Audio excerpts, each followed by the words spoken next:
에베소서 6장 4절만 하겠습니다. 저는 공독하겠습니다. 또 아비들아 너희 자녀를 무섭게 하지 말고 오직 주의 교훈과 훈계로 양육하라. 아멘.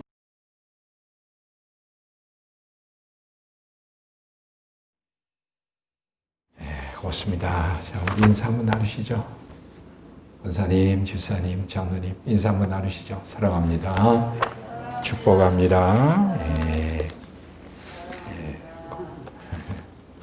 고맙습니다. 오늘 에베소서 6장은 이제 우리가 교회에서 출발해서 이제 가정, 부부 관계를 지나서 오늘은 자녀 교육에 대해서 6장 4절 짧은 한 구절이지만 우리 모두를 무겁게 만들고 또 우리를 깊이 생각하게 만드는 구절이 오늘 에베소서 6장 4절입니다. 자, 이 말씀 앞에 떳떳한 부모 어디 있겠습니까? 그렇죠? 이 말씀 앞에 만족할 부모가 어디 있겠습니까?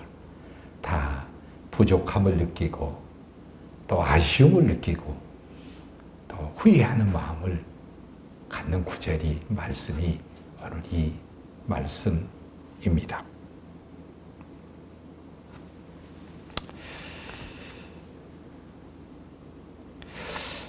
저는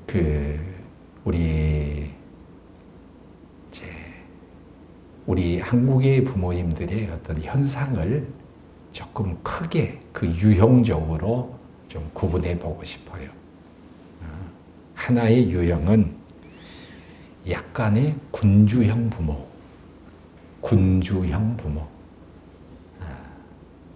자녀들에게 권위를 가르치고 순종과 순복을 가르치기 위해서는 부모가 권위가 있어야 된다 하면서 이제 나름 군주형 그런 부모의 유형이 있는 것 같아요. 그래서 순종을 강요하고 때로 감정을 손상하고 감정에 허투를 내면서 또 자녀들을 다루는 그런 유형이 있습니다.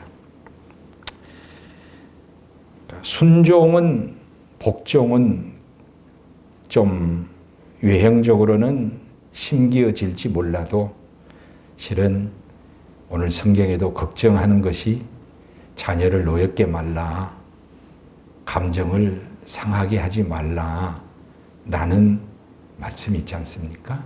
그러니까 외형적으로는 순종과 복종을 또 그렇게 길들일지 몰라도 마음은 허투내고 낙심하게 하고 실망하게 하면서 그 자녀를 존중하고 배려하지 못하는 유형이 있죠. 사실 오늘 이 에베소서 이 말씀이 기록되어서 이 편지를 받아볼 그 시대는요, 로마의 사상과 그리스 헬라 사상이 지배했던 세계입니다. 그때의 그 부모라는 존재는, 특히 아버지라는 존재는요, 그야말로 집안의 작은 군주예요, 실은. 그래서 자녀를 죽이기도 하고 살리기도 하고, 실은 자녀를 노예로 팔아버릴 수도 있는 권한이 강력한 부권, 아버지에게 있습니다. 오늘 이 말씀이 자녀를 노엽게 하지 말라. 이 말씀은 굉장히 그때는 충격적인 무거운 말씀이 될 수 있었거든요. 이제 또 항상 상대적으로 극이 있는데 좀 자유방임형 그런 부모가 있죠. 자녀에게 자유를 부여하고 동심을 기른다는 그런 이름으로 자녀를 소중하게 대하고 또 존중하고 또 사랑하고 아낌없이 쏟아부어주는 그러한 부모의 유형이 있죠. 자녀들이 존중받고 인격적으로 존중받고 사랑은 받았지만은 또 진정한 권위의 순복이나 또 순종하지 못하는 또 자기만 소중하다고 생각하는 그런 자녀들로도 살아갈 수 있겠죠. 그러니까 양극단이라는 거죠. 성경이 말하는 부모의 진정한 유형은 통제된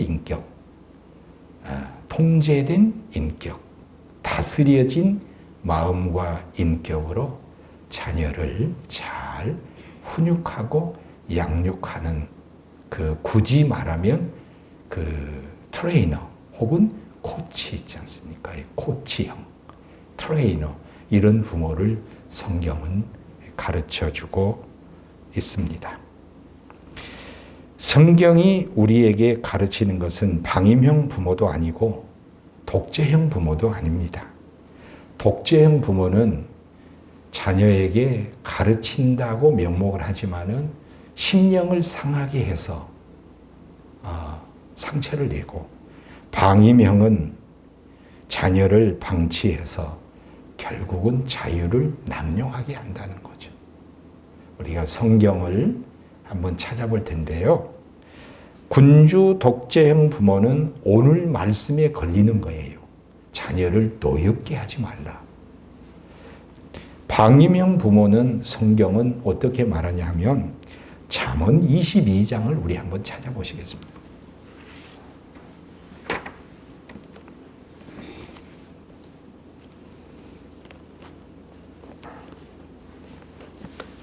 잠언 22장 6절입니다.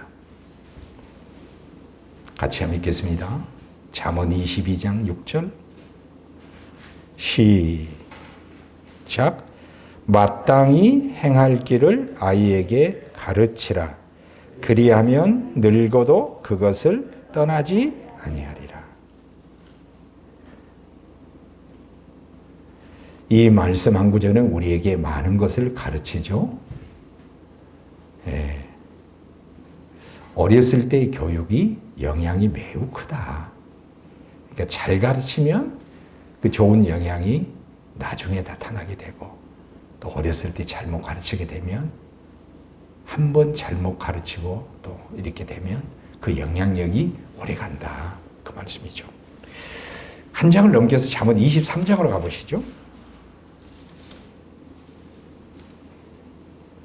잠언 23장 13절 같이 읽겠습니다. 시작. 아이를 훈계하지 아니하려고 하지 말라. 채찍으로 그를 때릴지라도 그가 죽지 아니하리라. 14절을 제가 읽어드릴게요. 내가 그를 채찍으로 때리면 그의 영혼을 수월에서 구원하리라. 네. 자, 자녀를 패란 말이냐. 이제 나중에 생각하도록 합시다. 여기서 중요한 것은 훈계하라, 징계하라, 훈육하라. 이런 말씀 되는 거죠. 자, 그럼 오늘 세 가지 유형의 부모가 있을 수 있어요. 하나는 군주형, 하나는 방임형. 이 중간이 뭐냐? 통제된 코치형, 훈육형이 있다는 거예요. 코치, 적절한 말 같아요. 코치가 되라. 그런데 성경은 오늘 에베소서 6장 4절에서 우리가 두 번째로 생각할 것은 자녀 교육에 대한 원칙 두 가지가 있다는 겁니다. 오늘 에베소서 6장 4절에서 원칙이 뭐냐면 노엽게 하지 말라. 노엽게 하지 말라. 교육을 하면서 인격에 손상을 주지 마라. 감정에 손상을 주지 마라. 예. 그러니까 그러니까 교양과 훈계의 목적으로, 교육의 목적으로 인격적, 감정적 상처를 내지 말라. 예.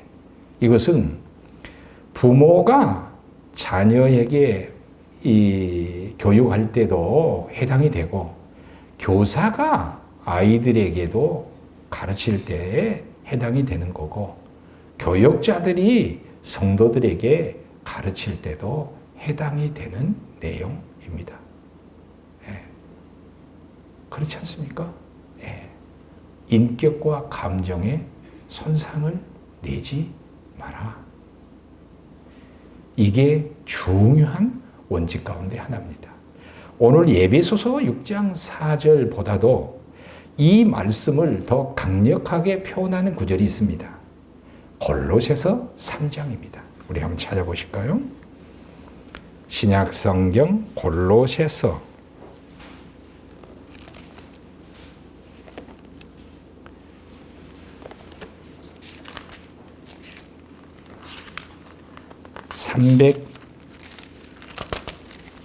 골로새서 3장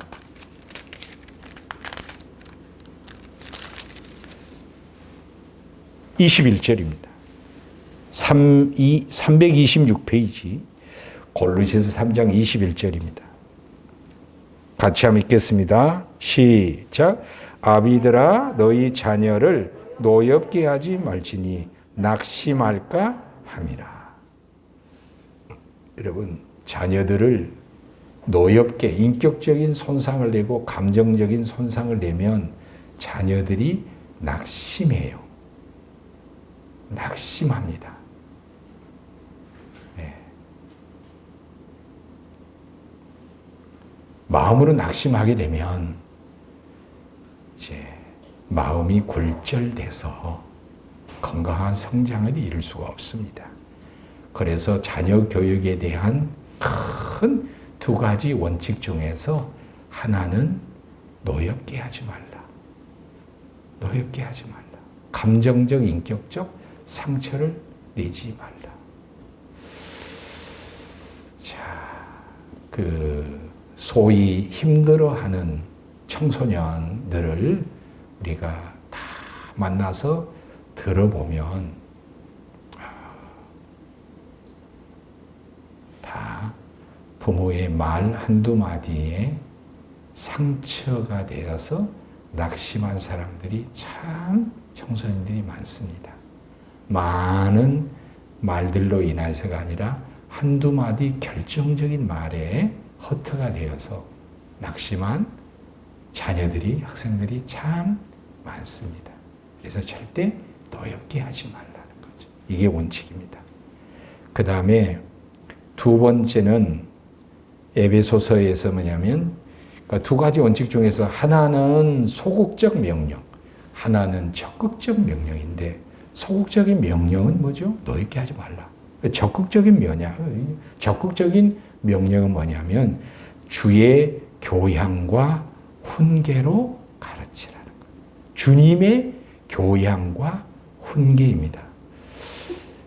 좀 바로지 않겠습니다. 뭐를 바로지 않냐면 어차피 같은 말인데 사실 좀 번역을 좀 애매하게 했는데 정확하게 좀 표현하면 주님의 교양과 주님의 훈계로 양육하라 했는데 여기서 말하는 교양은 뭐고 훈계는 뭐냐 이렇게 이해하시면 되겠어요.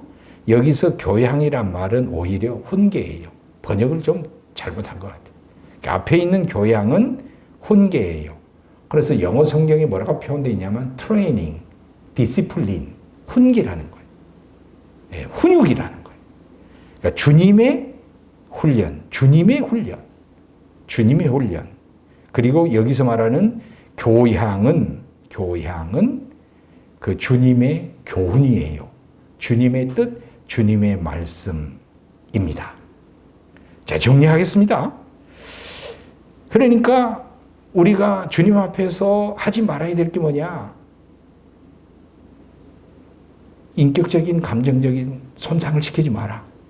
그리고 두 번째는 자녀를 교육할 때에 좋은 코치가 되고 좋은 트레이너가 되어서 어떻게?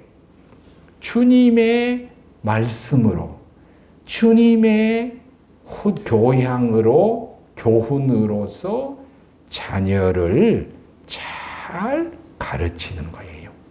어쩌면 훈계는 가르치는 기술에 해당된다면 교훈은 주님의 가르치는 내용, 교훈이라는 거죠.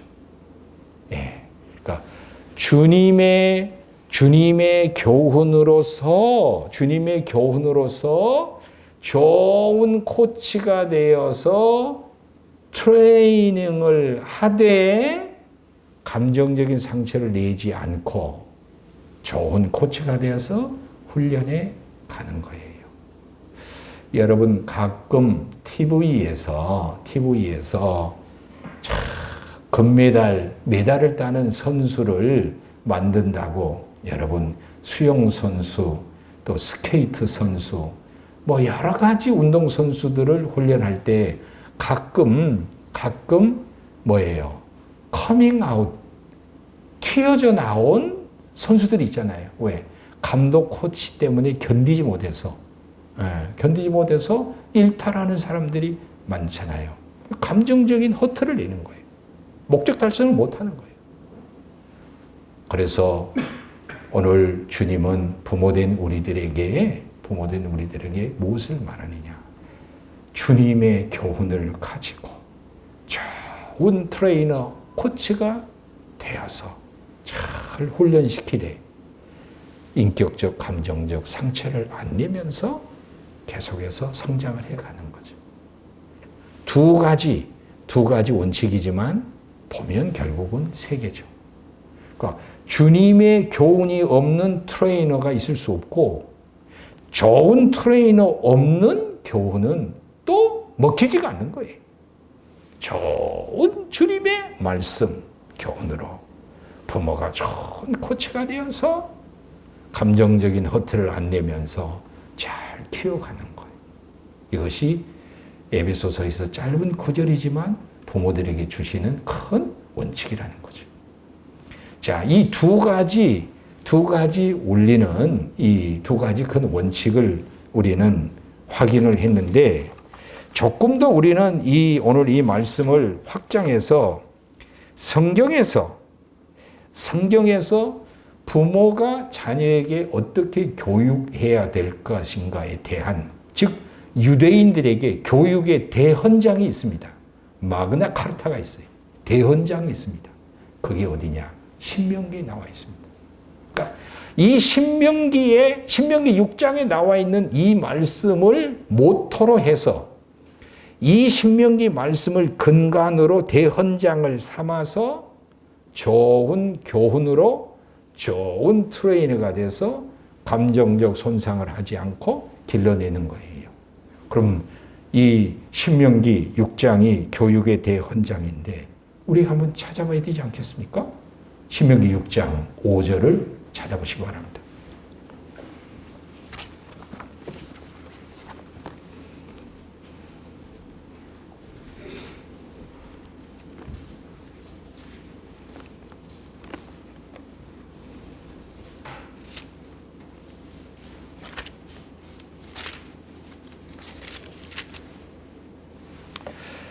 신명기 6장 5절에서 9절입니다. 이 말씀을 봉독해 드리겠습니다. 이 말씀은 정말 우리가 곱씹고 또 곱씹어야 될 말씀인데요. 제가 한 절, 여러분이 한 절 교독하겠습니다. 너는 마음을 다하고 뜻을 다하고 힘을 다하여 내 하나님 여호와를 사랑하라.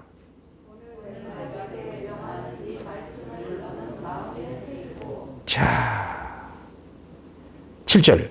내 자녀에게 부지런히 가르치며 집에 앉았을 때이든지 길을 갈 때이든지 누워 있을 때이든지 일어날 때이든지 이 말씀을 강론할 것이며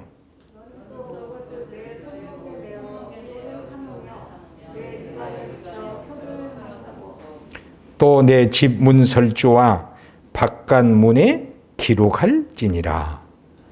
예. 아멘입니까? 아멘이에요. 자, 오늘 이 말씀을 우리가 지금 봉독을 했는데 정말 한 구절 한 구절 우리가 좀 상고해야 될 말씀이에요. 여러분들이 그 하나씩 한번 좀 말씀해 보셔요. 부모가 자녀를 어떻게 교육해야 되는가. 쭉 읽었는데 좀 하나씩 제가 한번 찾아보세요. 저는 다 준비를 했지만 여러분들에게 한번 기회를 드리고 싶어요. 어떤 말씀이 또 새겨지고 와닿는지 하나씩 한번 얘기를 해보세요. 예? 부지런히 가르치라. 그래요. 부지런히 가르치란 말을 조금 살을 붙이면 어떻게 가르치는 것이 부지런히 가르치는 거죠? 집에 성경에 나와 있잖아요. 집사님. 어떻게 하는 것이 부지런히 가르치는 거예요?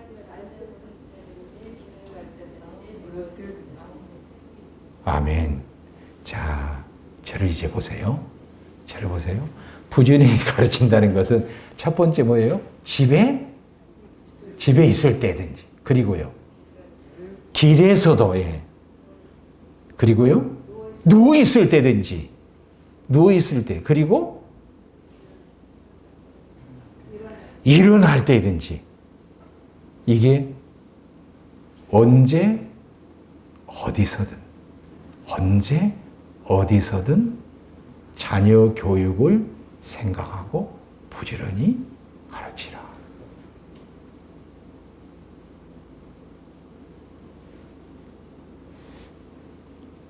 이렇게 하면 자녀들이 다 도망가겠죠. 네. 그래서 기술이 필요한 거예요. 감정에 손상을 안 내고, 인격적인 손상을 안 내고, 집에서나 누워서나 길에서나 일어날 때에 늘 하나님의 말씀을 가르쳐야 된다는 거죠. 예. 언제 어디서나 교육을 생각해야 된다는 거예요. 예. 좋아요. 하나, 예, 주집사님. 그리고 또 뭐가 있겠습니까? 저도 하나 찾겠습니다. 6절. 오늘날 내가 너에게 명하는 이 말씀을 너는 마음에 새기고 했을 때 너는 자녀들이에요? 부모들이에요? 예, 장로님, 부모입니다. 그러면 부모는 자녀들에게 가르쳐야 되는데 먼저 누구를 가르쳐야 되는 거예요? 내 마음에 말씀을 새겨서. 아이고 질려라. 아이고 질려라. 아이고 질려라. 내 마음에 새겨진 거. 내 마음에 새겨진 거. 내가 가르치기 전에 내가 먼저 하나님 앞에 가르침 받고 내 마음에 새겨진 그 말씀을 꺼내서 부지런히 가르치라는 거지. 내 마음에 새겨진 걸 가지고, 내 마음에 각인된 걸 가지고, 영어로 임프린팅이라고 그러죠. 임프린팅. 새겨지는 거예요. 각인되어 있는 거예요. 이걸 먼저 새겨라. 그래요. 자, 첫 번째는 부지런히 언제 집에서나 길에서나 누워서나 일할 때 언제든지 항상 가르쳐라. 두 번째는 부모가 먼저 자기의 마음을 그 말씀을 새겨서 그 말씀을 가르쳐라. 그리고 또요.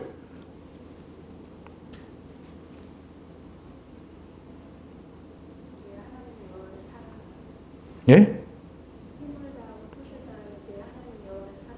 그래요. 그게 와 닿으세요? 네. 하나님을 먼저 부모가 사랑해야 됩니다. 사랑해서 출발하는 거죠. 자, 최 권사님, 신약 성경에서 예수님이 네가 나를 사랑하냐? 누구에게 주님이 그렇게 말씀하시죠? 베드로에게.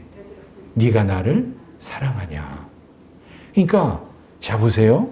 지금 베드로는 본인이 스스로 무너져 있어요. 지금 주님을 버리고 낙향에 있게 낙심해 있어요. 그러니까 본인이 낙심해 있어요. 그러니까 본인도 일어설 수 없어요. 그런데 베드로가 먼저 일어서야 돼요. 그리고 또 사도로 회복이 돼야 돼요. 그리고 또 다른 사람을 세워야 돼요. 그리고 교회의 지도자로 서야 돼요. 그 모든 출발점은 어디에서요? 베드로야, 네가 나를 사랑하냐? Do you love me? 아가파스메. 아가파스메. 네가 나를 사랑하냐? 내 양을 먹이라. 그래서 누군가를 가르치고 자녀를 가르치고 누군가를 가르쳐서 이제 기도해주고 가르치고 서야 되는데 그 모든 출발점은 하나님을 사랑한 데서 출발점을 해야 돼요. 이게 안 되니까 나도 허투받고 또 허투 내면서 가르친다고 하는 목적 미명하여서 허투를 내는 거지. 부모가 자녀를, 또 교사가 학생들을, 교역자가 성도들을 또 그렇게 할 수 있다는 거지. 오늘 많이 나오네요. 첫째, 언제 어디서든 가르쳐라. 그리고 네 마음에 먼저 새겨라. 네가 진짜 하나님을 사랑하는 마음에서 출발해서 하나님을 사랑하는 그 마음으로 너도 사랑하고 하나님을 사랑하는 그 마음으로 양무리를 사랑하고 가르쳐라. 이거예요. 그 다음에 또 하나 찾아볼까요? 또 뭐가 있습니까? 8절 보세요. 같이 한번 읽어보실까요? 시작. 너는 또 그것을 내 손목에 매며 기호를 삼으며 네 미간에 붙여 표를 삼고 내 집 문설주와 바깥문에 기록하라. 자, 이것은 말씀을 많이 암송한데 실제로 이 말씀은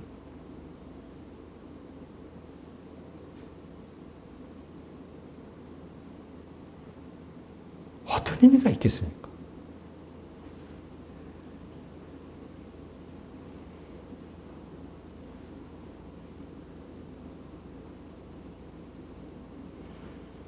지금 유대인들 손에 이 손목에 말씀 없어요. 미간에 말씀 안 붙이고 다닙니다. 집 문설주에 바깥의 대문에 하나님 말씀, 야훼 말씀, 율법을 붙여놓지는 않아요. 이 말씀은 도대체 무슨 말씀이에요?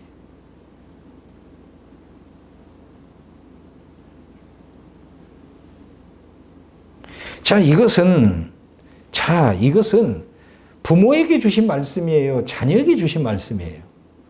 부모에게 주신 말씀이에요. 그 부모가 손으로 행동할 때 이 손이 손목에 하나님의 말씀이 기호가 돼서 내 손이 하나님 말씀으로 통제되냐? 내 이마에 말씀이 붙여져 있냐? 그리고 우리 집을 세우는 근간이 되는 문설주에 어린 양의 피를 발랐던 그 문설주에 그리고 바깥 문에도 말씀을 붙여놔라. 이 말은 바깥의 사람들이 우리 주변의 이웃들이 우리 집을 바라보아도 예수 믿는 집이라는 그 향기가 나오도록 이웃들에게도 우리 집이 믿는 집이 되도록 그리고 문설주에도 들어가도 나갈 때도 하나님 말씀으로 출입이 되는 통제된 그런 집.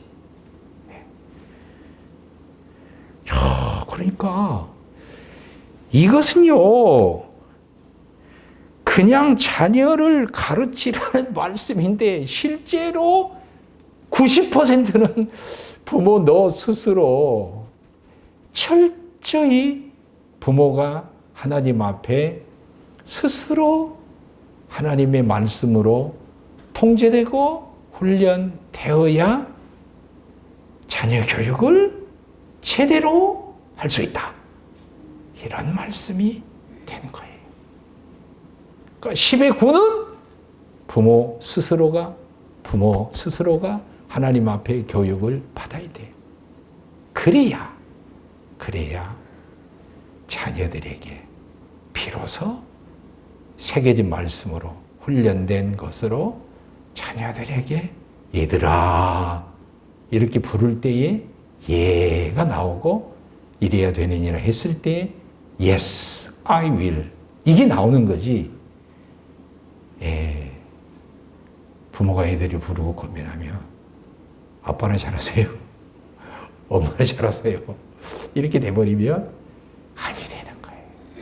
자, 그래서 자녀 교육이 힘이 드는 것이 자녀 교육이 힘들다 이 말은 뒤집어서 말하면 내가 나를 교육하기가 힘들다 이 말로 우리는 받아들여야 돼요. 이게 오늘 이 말씀이에요.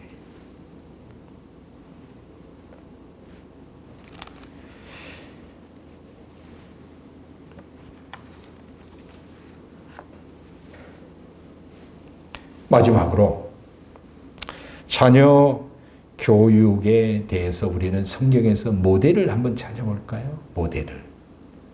참 자녀 교육을 잘하는 긍정적인 좀 본받을 만한 그런 부모 성경에 있을까요? 아니면 이래서는 안 되는데 이러면 안 되겠구나 이렇게 부정적인 모델이 되는 그런 부모 생각나시나요? 정성범 전사님 어떤 부모가 생각나요? 구약 성경 노아? 노아가 어떤 면에서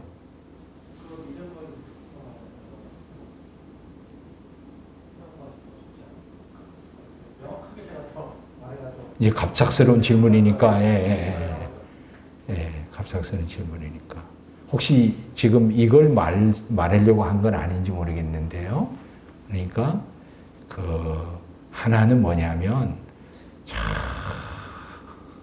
그러니까 하나님 앞에 방주를 지어라 했을 때 120년 동안 인내하면서 자녀들과 함께 방주를 지어내고 예비하는 인내, 하나님 앞에 인내하는 그리고 자녀들에게 친히 배를 같이 지으면서 하나님의 심판과 구원을 가르치는 훌륭한 모범. 이런 거 훌륭한 모범이요. 그런데도 이제 뭐죠? 부정적인 거 뭐죠? 아버지가 한잔하시고, 한잔하시고, 이렇게 해서 자녀들에게 또 실책을 만들어내는 이제 그런 것도 있고. 또 어떤 과정이 있을까요? 최 권사님은 한나. 권사님 어떤 면에서요? 사무엘을 성전에서 자라게 했고요. 예. 성전에서 자라게 하는. 그래요. 사무엘이 자녀가 많았지요. 그래서 그냥 하나 보냈지요. 아니죠. 딱, 기도로 얼마나 귀한 아들이에요. 내 품에서 키우고 싶지만 어떻게 해요? 하나님 앞에 약속을 위해서 품에서 떼내서 누구의 집에? 누구의 집에? 엘리 제사장의 집에. 그런데 엘리 제사장의 집에는 죄송해요. 이런 싸가지 없는 두 아들이 있었어요. 누구예요? 홈니와 비누아스예요. 그러니까 엄마 생각할 때는 어떻게 낳은 아들인데 이 사무엘이 그 홈니와 비누아스 개망나니 같은 그 틈바구니 속에서 내 새끼가 어떻게 자랄까 불안하잖아요. 좋은 환경이 아니잖아요. 그리고 엘리 제사장도 어때요? 그 홈니와 비누아스를 보면서도 이러면 안 돼. 이러면 안 되는 거야, 얘들아. 이렇게 얘기하면서 내버려 두는 거예요, 그냥. 이때야말로 엘리가 채찍을 들어서 낭떠러지에 엣지에 서 있고 죽느냐 사느냐 이 상황에 그냥 달리다가 피곤하고 쉬면 좀 쉬었다 가. 응? 알았어? 뭐 이 정도는 괜찮은데 이게 하나님 앞에 제사 드리는 제물이 하나님 앞에 드려지는데 그 제물에 가가지고 고기를 건져서 제사 직전에 제물을 취하고 날 거 좋아한다고 마음대로 요리해 먹으려고서 불로 삶기 전에 태우기 전에 생고기를 취하고 제사 전에 제물을 취하고 성전에서 섬기는 여인들을 취해도 뭐 이렇게 개망단이 그런 상황인데 자식을 보내잖아요.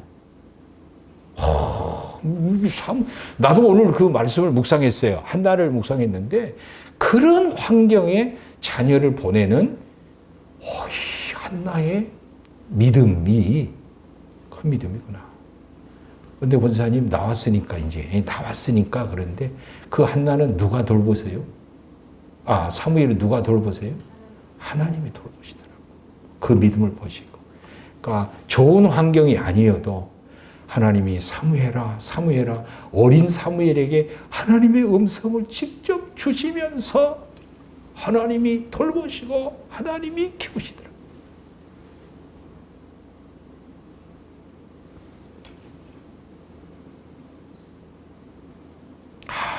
이게 환경이 다는 아니구나. 좋은 모델에서 어떻게 저렇게 악한 애가 나온가? 어떻게 저렇게 안 좋은 모델 밑에서도 선한 아들이, 선한 제자가 만들어지는가? 이거 하나님의 은혜고 하나님의 계획이구나. 이제 한나가 그 믿음을 지킨, 그러니까 하나님 앞에 믿음으로 자녀를 양육한다는 의미에서 좋은 모델. 원한들. 노아의 가정. 저는 이제 여러분 잘 아시다시피 이삭의 가정은 부정적인 면에서 뭐예요? 편해. 하나님의 뜻보다는 자신의 뜻을 관철하기 위해서 리브가와 리브가가 이렇게 크로스되면서 부모의 어긋난 이 편애가 자녀들을 멍들게 하고 편애 속에서 자란 자녀들은 또 편애를 합니다. 누가 편애하죠? 야곱이 편애합니다. 이것은 심리학에서도 보엔이라는 학자가 그런 얘기를 했어요. 가계도에는 어떤 체계가 있는데 그 체계 속에서 뭐죠? 부정적인 것은 반복이 되더라. 뭐 얘기를 하는 거예요.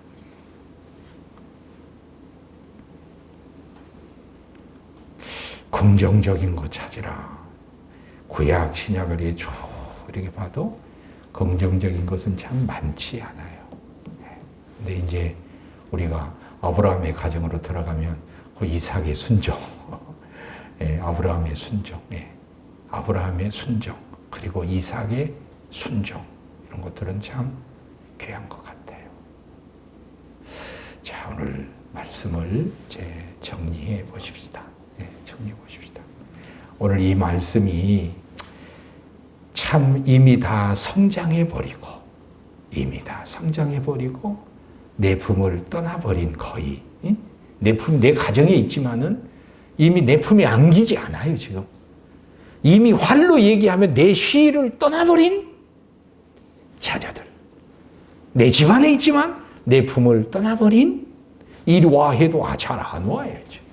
이런 자녀들을 우리가 끌어안고 있으면서 어떻게 하면 지금이라는 이 상황에서 다시 하나님 앞에 좀 되물어야 되겠죠.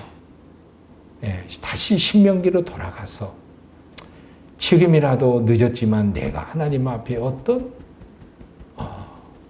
마음 하나님을 사랑하고 내 마음에 다시 말씀을 새겨서 늦었지만 지금이라도 내가 하나님 앞에 훈련받고 헌신하고 그런 믿음의 부모가 되어서 지금이라도 좋은 코치가 되어서 하나님 말씀으로 감정을 손상하지 않고 잘 끌어갈 수 있는가?